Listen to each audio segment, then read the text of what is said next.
आज पुराणों के अनुसार श्राद्ध का महत्व जानते हैं पुराणों में श्राद्ध के बारे में क्या कहा गया है। कूर्म पुराण में कहा गया है कि जो प्राणी जिस किसी भी विधि से एकाग्रचित होकर श्राद्ध करता है वे समस्त पापों से रहित होकर संसार मुक्त हो जाता है और पुनः संसार चक्र में नहीं आता। गरुड़ पुराण में कहा गया है कि पितृ पूजन से संतुष्ट होकर पितृ मनुष्यों के लिए आयु, पुत्र, यश, स्वर्ग, कीर्ति, पुष्टि, बल, वैभव, सुख, धन और धान्य देते हैं। मार्कंडेय पुराण में कहा गया है श्राद्ध से तृप्त होकर पितृगण श्राद्धकर्ता को दीर्घायु, संतति, धन, विद्या, सुख, राज्य, स्वर्ग और मोक्ष प्रदान करते हैं।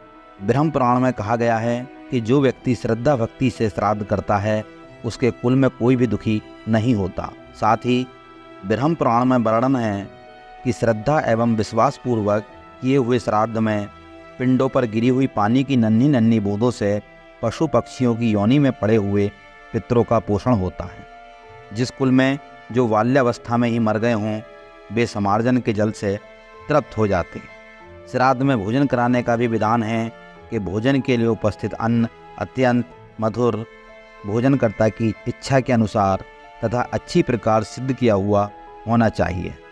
पात्रों में भोजन रखकर श्राद्धकर्ता को अत्यंत सुंदर एवं मधुर वाणी से कहना चाहिए कि हे महानुभावों, अब आप लोग अपनी इच्छा के अनुसार भोजन करें। फिर क्रोध तथा उतावलेपन को छोड़कर उन्हें भक्तिपूर्वक भोजन परोसते रहना चाहिए। वायु पुराण में कहा गया है कि श्राद्ध से बची हुई भोजन आदि वस्तुएं स्त्री को तथा जो अनुचर ना हों ऐसे शूद्र को नहीं देनी चाहिए। जो अज्ञानवश इन्हें दे देता है उसका दिया हुआ श्राद्ध पितरों को नहीं प्राप्त होता। इसलिए श्राद्ध कर्म में झूठे बचे हुए अन्न आदि पदार्थ किसी को नहीं देने चाहिए।